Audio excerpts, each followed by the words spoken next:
खेल के साथ खिलवाड़। जी हां, हमेशा से ही खेल के साथ खिलवाड़ होता रहा है। खेल प्राधिकरणों पर राजनीति से जुड़े नेताओं के कब्जे से खेल में खलल पड़ता रहा है। खेल एसोसिएशन को अपनी जागीर समझने वालों ने खिलाड़ियों की भावनाओं, उनकी सुविधाओं का ख्याल भले ही ना रखा हो, लेकिन जेबें जरूर भरी हैं। विश्व का सबसे बड़ा एसोसिएशन बीसीसीआई भी आज नेताओं के चंगुल में फंस गया। आखिर में बीसीसीआई पर नकेल कसने के लिए सुप्रीम कोर्ट को बहुत बड़ा फैसला लेना पड़ा। कई और भी खेल एसोसिएशन हैं जहां राजनीति से जुड़े नेताओं का कब्जा है। आइए आपको सुनाते हैं कि कैसे एक राजनेता एसोसिएशन के अध्यक्ष बनने के बाद अपना रौब झाड़ रहे हैं। डॉक्टर साहब नमस्कार सर। बड़ी लीगल चिट्ठी लिखी है तुमने आलोक रंजन जी को, तुम्हें लीगली जवाब मिलेगा जी। ये तो हरकत बंद कर दो, समझे जी। तुम्हारे कॉन्स्टिट्यूशन जिसका हवाला दिए उसमें इमरजेंसी पावर भी है प्रेसिडेंट की और चेयरमैन की, याद रखना। और तुम्हारे को हटाने के लिए कुछ पावर इस्तेमाल नहीं करनी है, सिर्फ इतना इस्तेमाल करना कि एम्स में थोड़ा चेकअप करा के 2 मिनट में निकाल बाहर कर देंगे। तो ये सब हरकतें बंद कर दो। लीगल चिट्ठी लिख रहे हो उनको कि मेरी पावर ये है, दी नहीं जा सकती, कॉन्स्टिट्यूशन में ये नहीं करा जा सकता, वो नहीं करा जा सकता, समझे। सब कॉन्स्टिट्यूशन वगैरह सब डाल दिया जाएगा, कुछ नहीं है। कॉन्स्टिट्यूशन में सारी पावर है चेयरमैन को और प्रेसिडेंट को, समझ अच्छी तरीके से जी। है। आपको नहीं मालूम है? क्यों नहीं मालूम? इमरजेंसी पावर तो कोई भी यूज कर सकता है। वो इमरजेंसी यूज हो जाएगी जब आपके बारे में ऑलरेडी ऑल इंडिया में पास हो चुका है एक बार जनवरी में, जब आप बीमार थे। गलत फहमी मत रहिएगा। आप ज्यादा बोलोगे तो इंडिया से ही बाहर हो जाओगे या यूपी से ही बाहर हो जाओगे। और एक आदमी को खड़ा हो बुला के मीटिंग बुला देंगे 2 मिनट में, एजीएम बुला देंगे तुरंत हाथ के हाथ हटाने के बाद तुम्हें। ये तो हरकतें बंद करो। जो आदमी जिंदगी से वो जा रहा हो तो उसको क्या फर्क पड़ता है? तो तुमने क्यों चिट्ठी लिखी है इस तरह की? अरे सर, उन्होंने कहा लिखो। उन्होंने तुमसे ये कहा कि इस तरह की चिट्ठी लिखो, लीगल नहीं, उन्होंने कहा कि मुझे चिट्ठी लिख दो। तो लिखोगे तो उसमें लिखोगे मेरी ये पावर है और मेरी फला पावर, लीगल पावर मैं तो दिखाऊं? मुझसे लीगल जानते हो तुम? लीगल पावर दिखानी तो मैं दिखाता हूँ फिर लीगल पावर में अपनी क्या पावर है फिर मेरे को। ये सब हरकतें बंद करो, अपना आराम से जाओ, अपना इज्जत सम्मान अपना बना के रखो। जो तुम्हारा इज्जत सम्मान बना हुआ है वो बना रहने दो, अपना इज्जत सम्मान। मुट्ठी मत खोलो हमारी, इतना ध्यान रखना। ठीक है। एक हाथ होती है मेरे भी सहन करने की, उसके बाद सहन नहीं कर पाऊंगा मैं, ध्यान रखना। तो मेरा नेचर जानते हो अच्छी तरीके से। जी जानता हूँ। मैं एक हद तक सहन करता हूँ, उसके बाद सहन किसी को नहीं करता हूँ, चाहे जितना बड़ा आदमी हो। ये ध्यान रखना तुम अच्छी तरीके से। तुम्हारी पुरानी सेवाओं को देखते हुए, तुम्हारे सम्मान जो तुम्हारे साथ पुराना साथ है उसी को देखते हुए सम्मान कर रहा हूँ तुम्हारा, जी समझे ना। ये सब हरकतें बंद कर दो ना, बिल्कुल। हरकतें सुने दोबारा मुझे समझ में ना आए, आपकी मैं बात नहीं करूंगा, अभी कागज बोलेगा आपकी, समझे ना। आंदा ये सब हरकतें बंद करना, बता दे रहा हूँ तुमको मैं। ठीक। आपने सुना बैडमिंटन एसोसिएशन ऑफ इंडिया के चेयरमैन कैसे एक उत्तर प्रदेश बैडमिंटन एसोसिएशन के सचिव को अपना रुतबा दिखा रहे थे, कैसे कुर्सी के गुरूर में गुस्से से लाल हो रहे थे। बताया जाता है कि ये धमकी अखिलेश दास गुप्ता ने दी है। दरअसल अखिलेश दास को 3 फरवरी को यूपीबीए के रजिस्ट्रार ने उन्हें पद से हटा दिया। उसके बाद से वो काफी बौखलाए हुए थे और बीएआई के चेयरमैन की हैसियत से रौब झाड़ रहे थे। यूपीबीए की गद्दी छीनने के बाद इन्होंने बौखलाहट में यूपीबीए के सचिव और उनके बेटे पर थाने में रिपोर्ट दर्ज कराकर कई अनर्गल आरोप भी लगाए। अब सवाल ये उठता है कि कुर्सी छीनने के काफी दिनों के बाद वो किस हैसियत से ये सब कर रहे हैं। आखिर कब तक खेल प्राधिकरण में राजनीतिक दखलंदाजी का खामियाजा खिलाड़ी और उसमें काम करने वाले अधिकारियों को भुगतना होगा? कब तक खेल के साथ खिलवाड़ होता रहेगा? Bureau report, APN. तो यूपीबीए सचिव विजय सिन्हा हमारे साथ जुड़ चुके हैं फोन लाइन के जरिए। विजय जी, आपसे पूरी बात जानना चाहेंगे हम लोग कि दरअसल क्या सिलसिलेवार तरीके से चीजें हुई थी और जिस चिट्ठी की बात हो रही है वो चिट्ठी क्या थी?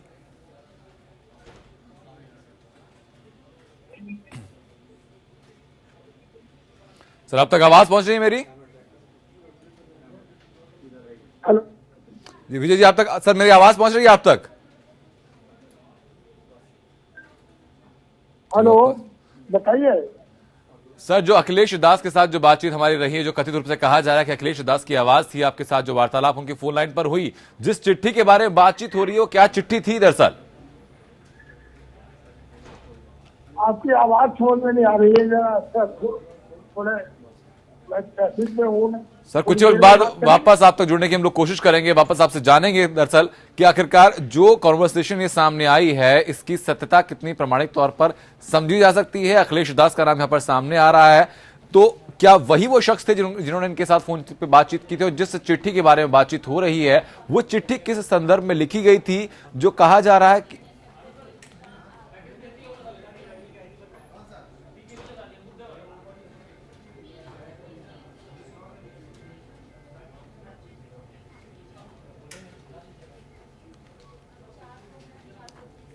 आज हम बात कर रहे हैं खेल की, उस खेल की जो कि देश को सम्मान दिलाता है, उस खेल की जो विदेशों में नाम दिलाता है, उन खिलाड़ियों के भविष्य की जो कि दिन रात देश के बारे में सोचते हैं और आखिर में वो राजनीति का शिकार बन जाते हैं। बात करेंगे उस खेल एसोसिएशन की जो कि राजनीति का अड्डा बन चुकी है। बीसीआई जो कि देश का सबसे बड़ा एसोसिएशन है, वो भी राजनीति का शिकार बना और उसे रास्ते पर लाने के लिए देश की सबसे बड़ी अदालत ने सबसे बड़ा फैसला लेकर यह बताया कि हद से ज्यादा राजनीति होगी तो वो होने नहीं दी जाएगी। ऐसे कई खेल एसोसिएशन हैं जहां राजनीतिक दलों के नुमाइंदों ने डेरा जमा रखा है।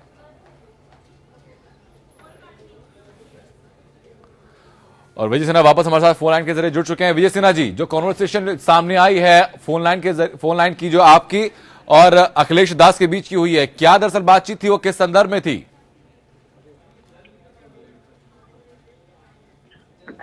अखिलेश दास जी ने मुझे फोन पे धमकी दी थी जी, और वो मेरी जो बात हुई है, जो उन्होंने वो एक कमेटी हमारे खिलाफ गठित थी जो वैलिड नहीं हो सकती थी, कॉन्स्टिट्यूशन सही नहीं थी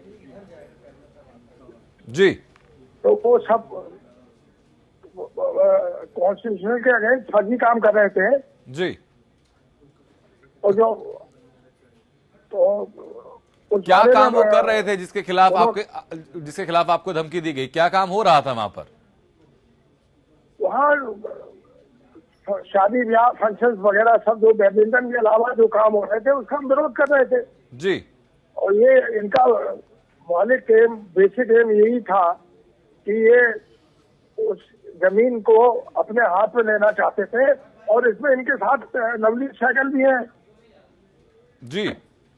अखिलेश दास के साथ आपने नवनीत सहगल का नाम भी लिया कि वो दोनों सम्मिलित रूप से काम कर रहे थे। नवनीत सहगल साहब, नवनीत सहगल इनके जब ये स्टील मिनिस्टर थे तब से पीएस है और इनके घनिष्ठ संबंध भी है और हो सकता है इनके बिजनेस में पार्टनरशिप भी हो जी।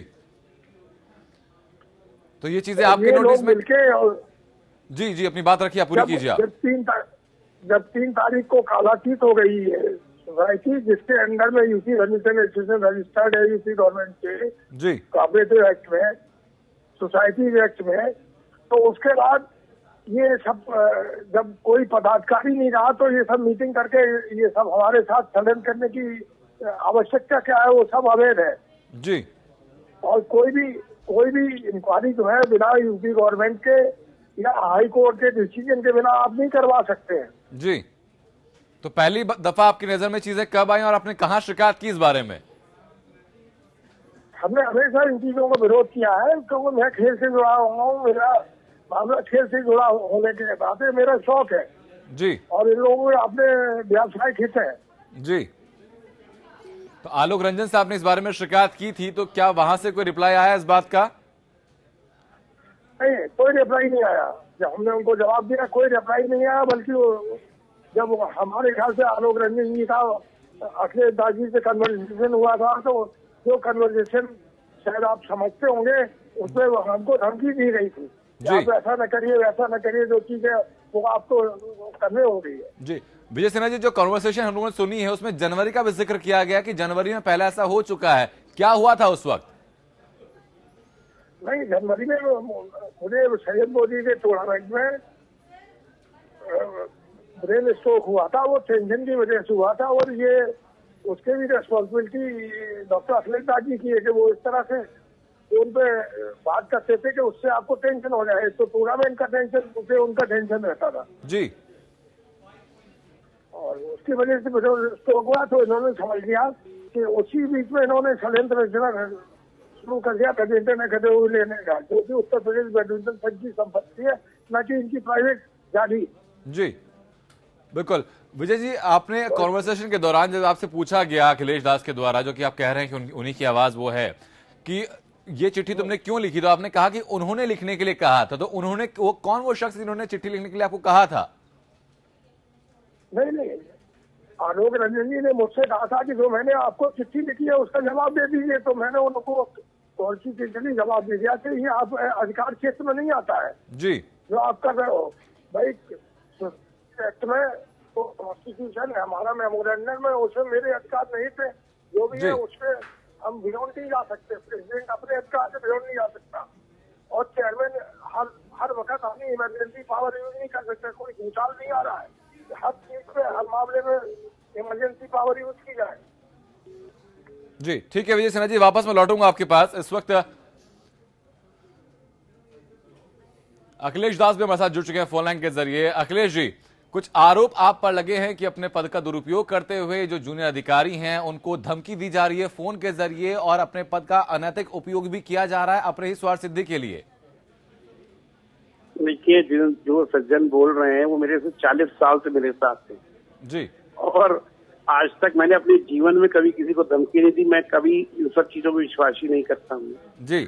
आप पद का सवाल, पद में भारतीय राष्ट्रीय बैडमिंटन संघ का अध्यक्ष हूँ जी, यूपी का चेयरमैन हूँ जी। जो मुझे पावर है विद इन माई पावर्स मैंने अपना कार्य को, फिर इनके विषय में तो जो भी निर्णय लिया गया है वो एग्जीक्यूटिव कमेटी ने निर्णय लिया और सर्वसम्मत से लिया, इसलिए मेरे से तो कोई मतलब नहीं होती जी। इनके बारे में जो कुछ भी हुआ है वो एक इंक्वायरी कमीशन ने इनकी एक इंक्वायरी करी है, इंडिपेंडेंट इंक्वायरी कमीशन है, जुडिशियल इंक्वायरी है, उसमें आके जो कुछ उनको कहना है वहाँ जाके कहें, और एग्जीक्यूटिव बॉडी में भी मीटिंग में भी नहीं आए ये। ठीक है अखिलेश दास जी, अगर आप ये कहते हैं कि आपने पद का दुरुपयोग करते हुए या फिर अपने पद की हैसियत से किसी को धमकी नहीं दी है, तो एक ऑडियो क्लिप हमारे पास है, उसमें आवाज आप ही की है कि नहीं है ये भी आप सत्यापित कर दीजिएगा। एक बार ये ऑडियो क्लिप आप सुन लीजिए जरा एक बार। डॉक्टर साहब नमस्कार सर। बड़ी लीगल चिट्ठी लिखी है तुमने आलोक रंजन जी को, तुम्हें लीगली जवाब मिलेगा जी। ये तो हरकत बंद कर दो, समझे जी। तुम्हारे कॉन्स्टिट्यूशन जिसका हवाला दिए उसमें इमरजेंसी पावर भी है प्रेसिडेंट की और चेयरमैन की, याद रखना। और तुम्हारे को हटाने के लिए कुछ पावर इस्तेमाल नहीं करनी है, सिर्फ इतना इस्तेमाल करना कि एम्स में थोड़ा चेकअप करा के 2 मिनट निकाल बाहर कर देंगे। तो ये सब हरकतें बंद कर दो। अखिलेश दास जी, ऑडियो क्लिप आपने सुनी है, ये वही ऑडियो क्लिप है जिसके आधार पर हम लोग ये कह रहे हैं, क्या आवाज आपकी है कि नहीं है? सुनिए पहले बात, पूरा ऑडियो सुनिए पहले जी। इतना मत सुनिए, आगे भी सुनिए। उसमें आगे ये भी है कि आपकी पुरानी सेवाओं को देखते हुए आपको माफ किया जा रहा है, आपके बारे में हम लोग कोई निर्णय नहीं ले रहे हैं, ये सब कहा गया है। आपको समझा रहे हैं, पुराने आदमी आप समझ जाइए जी, इनको समझा रहे। ये कोई धमकी नहीं दी गई थी सर। पूरी ऑडियो क्लिप हमारे पास है और अपने दर्शकों को पहले भी हम सुनवा चुके हैं। वो आप पढ़िए उसको, बस मुझे उस विषय में कुछ नहीं कहना। अब आपको आप अपना जजमेंट खुद करें इस विषय। नहीं जजमेंट नहीं है अखिलेश जी। अगर आप सुनिए बात को, अच्छा मैं फोन रख रहा हूँ, मैंने आपसे फोन रखने से पहले अखिलेश जी वो पूरी कॉन्वर्सेशन आपको हम सुनवा देते हैं। उसके अलावा अगर आपको कुछ कहना हो कि भाई इसमें कुछ और भी अंश थे तो वो भी आप प्लीज कहिएगा। पहली बात, मैंने कोई धमकी किसी को नहीं दी, और अगर ये धमकी है तो ये जाए अपनी धमकी पुलिस को बता दें। नहीं तो अखिलेश दास, अगर आप कहते हैं कि धमकी नहीं है तो ऑडियो सुनने में क्या दिक्कत है आपको? ऑडियो सुन लीजिए, अगर आपको लगता है कि वो आपकी आवाज नहीं है, फिर और कुछ भी और अंश है उसके, तो आप बताइएगा उस बात को, अपनी बात आप रखिए। वो ऑडियो इन्होंने सब जगह भेजा हुआ है, कोई नई वही नया आपका नया ऑडियो नहीं है। उन्होंने ये ऑडियो मैं सुन चुका हूँ, पूरा ऑडियो सुन चुका हूँ। ठीक है, तो पूरे ऑडियो सुन चुका हूँ, पूरा ऑडियो सुना, और इसमें कोई धमकाने वाली बात नहीं है, कोई धमकाने वाली बात नहीं। और धमकाने वाली बात की तो शिकायत करनी चाहिए थी। अगर मान लीजिए किसी ने इनको धमकाया है तो जाके बताते दर्ज करते मेरे खिलाफ कि मैंने धमकाया है, या कोई आदमी अपनी बात आके रखनी चाहिए, जुडिशियल कमीशन के सामने रखते, एग्जीक्यूटिव कमेटी से कहते हैं मुझे धमकाया उन्होंने, कहा क्यों नहीं गए वहां पर मीटिंग वगैरह में सामने जी। अगर मैंने धमकाया था तो आपके पास पहुंच गए, इनको आपके पास जाने की फुर्सत थी, तो मीटिंग में क्यों नहीं गए एग्जीक्यूटिव कमेटी में? ये वहां जज के सामने क्यों नहीं गए अपनी बात कहने के लिए? जी ठीक है अखिलेश जी, आपकी बात भी वाजिब है अपनी जगह, आप बिल्कुल सही स्टैंड ले रहे हैं। ओके, अच्छा फिर कभी जब आप आएंगे तब बात करेंगे जी। अब सब पूरी बात अपनी क्लियर करके जाइए अखिलेश दास जी। चलिए, अखिलेश दास फिलहाल हमारे साथ फोन लाइन पर मौजूद नहीं है। विजय सिन्हा लगातार हमारे साथ बने हुए हैं। विजय जी, आप ही के पास आऊंगा। आप कहते हैं कि भाई आपको धमकी दी गई, अखिलेश दास से साफ मना करते हैं इस चीज की, भाई कोई धमकी नहीं दी गई, जो कारण जो रहे थे उसके बारे में सिर्फ साफ गोई से बात कही गई है। ये धमकी नहीं है और क्या है, उसको डराने की कोशिश और धमकी है, सीधी सी बात। और मीटिंग का जो बात कर रहे हैं, हवाला दे रहे हैं, वो मीटिंग ही अवैध है। जब 3 तारीख को सारे पदाधिकारी आ गए रजिस्ट्रार सोसाइटी के, डिस्ट्रिक्ट रजिस्ट्रार सोसाइटी के आदेश से काला की 3 फरवरी को जब सोसाइटी हो चुकी है, जिसके अंतर्गत एसोसिएशन रजिस्टर्ड है, तो इसका औचित्य क्या रह गया? जी, तो विजय सिन्हा साहब, जो अखिलेश दास ने अभी सवाल उठाया था, वही सवाल मेरा भी आपसे रहेगा कि अगर ऐसी चीजें हैं आई हैं, आपको अनैतिक तरीके से आपको अप्रोच किया गया, धमकी अगर दी गई, तो इसके खिलाफ आपने शिकायत क्यों नहीं दर्ज कराई? मैंने उनको बता दिया था, आलोक रंजन जी को, ये सब उनकी नॉलेज में है। जी, आपने कब नोटिफाई किया आलोक रंजन साहब को? कभी किया था, उसके बाद किया कि हमको इस तरह की बात की जा रही है, और उसके बाद हमने इसको ऑडियो को और लोगों को भेजा है, आपको भेजा है और सभी को सुना दिया है। सारे जो भी के मेंबर थे उनकी नॉलेज में है ये सब। जी, विजय सिन्हा साहब, ये ऑडियो क्लिप ही आपका एक ऑडियो प्रूफ भी साबित हो सकती है, तो इस मामले में अगर आपको धमकी दी जाती है, थ्रेट किया जाता है, तो इसमें तो आप कानूनी कार्रवाई भी कर सकते थे, आखिरकार फिर वो क्यों नहीं किया आपने? हाईकोर्ट में मामला लंबित है, इसलिए हम आपसे इस बारे में कुछ नहीं कह सकते हैं जी, क्योंकि हाईकोर्ट में मामला लंबित है उसका। जी, चलिए, तो विजय सिन्हा साहब, जो पूरा नेक्सस का जिक्र जो आपने किया है, इसमें सिर्फ अखिलेश दास अकेले व्यक्ति हैं जो इस चीज को संभालते हैं, जो आप कह रहे हैं, या फिर कुछ और बड़े नाम भी शामिल हैं उनके साथ? ये तो आप इंक्वायरी करके जाइए। इनके साथ जो उपाध्यक्ष जिनका नाम लिया है, नवनीत सहगल जी हैं जी, और भी कुछ लोग होंगे, और जो इनको सहयोग कर रहे हैं और हमारे खिलाफ ये षड्यंत्र कर रहे हैं। हेलो जी, आपकी आवाज सर मुझ तक पहुंच रही है। कौन कौन और लोग हैं सर? नवनीत सहगल का नाम अपने यहाँ पे ले चुके हैं, अखिलेश दास का नाम ले चुके हैं, तो क्या? नवनीत सहगल तो मैन है जी, नवनीत सहगल कहते हैं उसमें, और कौन लोग हैं हमें नहीं पता है, लेकिन जो पता लगता है वो हम बता रहे हैं आपको। हेलो जी, विजय सिन्हा जी, मैं आपसे और जानना चाहूंगा इस बारे में कि प्राधिकरण में, एसोसिएशन में किस तरह का खेल और होता है? जी सर, एसोसिएशन में क्या ऐसी चीजें जो आपने कहा है, जो अनैतिक चीजें हो रही हैं, क्या और भी ऐसी चीजें हैं जिनको आप सामने लाना चाहेंगे? हमारे लेवल से कोई अनैतिक चीज नहीं हो रही है, उनके लेवल से क्या हो रही है वो बता सकते हैं। हमारे लेवल से कभी कोई चीज नहीं हुई। मैं मोर देन 35 ईयर्स बैडमिंटन से जुड़ा हुआ हूँ जी, आज तक मेरे बारे में कोई बात नहीं हुई है, और मेरा प्रोफेशन नहीं है खेल। नहीं, आपके बारे में नहीं विजय जी, जो आपने जिस स्तर पर आपने आरोप लगाया है, उस स्तर पर और कैसी चीजें होती हैं जो कि बाहर आनी चाहिए आपके हिसाब से? नहीं, वो उस बारे में मैं क्या कह सकता हूँ, क्या चीज होती है तो आप ही बता पाएंगे ना जी। आप पता करिए तो, और लेवल पे क्या होती है मैं क्या बता दूं। ठीक है सर, लेकिन अब अगला कदम आपका क्या रहेगा इस मामले पर? आपने चिट्ठी लिखी, उसमें आप कह रहे हैं कि कोई रिवर्ट आपको नहीं मिला, तो क्या कोई और तरीका आप सामने रखेंगे? नहीं, मैं जरूर बताऊंगा, जब आप पूछेंगे जो भी मेरा आपको बताऊंगा। तो वही आपसे पूछा जा रहा है विजय सिन्हा साहब कि अब अगला कदम क्या होगा आपका? नहीं, अभी हम नहीं बता सकते, ये विचार में करके बताएंगे जी, जरूर करेंगे, क्योंकि हाईकोर्ट में मामला लंबित है, इसलिए हम कुछ बोल नहीं सकते। माननीय उच्च न्यायालय का मामला है। ठीक है विजय जी, वापस मैं आपके पास लौटूंगा, आप लगातार मेरे साथ बने रहिएगा। हम वापस एक बार दर्शकों को सुनवा देते हैं पूरी कॉन्वर्सेशन आपके और अखिलेश दास के बीच की। डॉक्टर साहब नमस्कार। अच्छा, बड़ी लीगल चिट्ठी लिखी है तुमने आलोक रंजन जी को, तुम्हें लीगली जवाब मिलेगा जी। ये तो हरकत बंद कर दो, समझे जी। तुम्हारे कॉन्स्टिट्यूशन जिसका हवाला दिए उसमें इमरजेंसी पावर भी है प्रेसिडेंट की और चेयरमैन की, याद रखना। और तुम्हारे को हटाने के लिए कुछ पावर इस्तेमाल नहीं करनी, सिर्फ इतना इस्तेमाल करना कि एम्स में तो चेकअप करा के 2 मिनट निकाल बाहर कर देंगे। तो ये सब हरकतें बंद कर दो।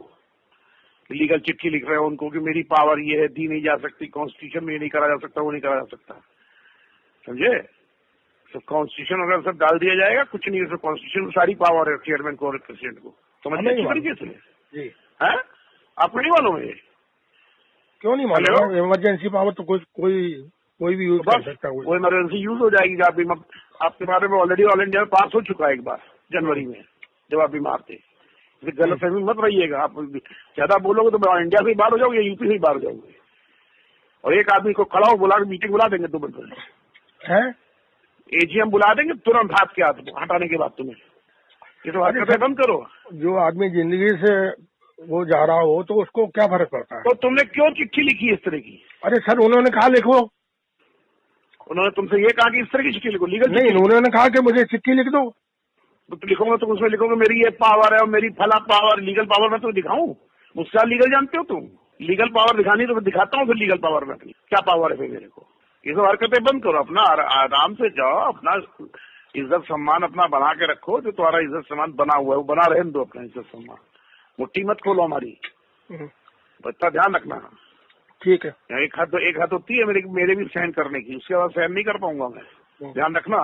तो मेरा नेचर जानते हो अच्छी तरीके से। जी जानता हूँ। मैं एक हद तक सहन करता हूँ, उसके बाद सहन किसी को नहीं करता हूँ, चाहे जितना बड़ा आदमी हो। ये ध्यान रखना तुम अच्छी तरीके से। तुम्हारी पुरानी सेवाओं को देखते हुए, तुम्हारे सम्मान जो तुम्हारे साथ पुराना साथ है उसी को देखते हुए सम्मान कर रहा हूँ तुम्हारा, समझे ना? ये सब हरकतें बंद कर दो ना, बिल्कुल। हरकतें सुने दोबारा मुझे समझ में ना आए, आपकी मैं बात नहीं करूंगा, अभी कागज बोलेगा आपकी, समझे ना? आंदा ये सब हरकतें बंद करना, बता दे रहा हूँ तुमको मैं। ठीक। कुर्सी कैसे खेल की, सियासत कैसे खेल की, जितनी भी चीजें होती हैं लगातार सामने आती रहती है और एपीएन ऐसी हर चीज को आपके सामने लगातार लाता रहेगा। एक ब्रेक का यहां पर वक्त, जल्द वापस लौटते हैं।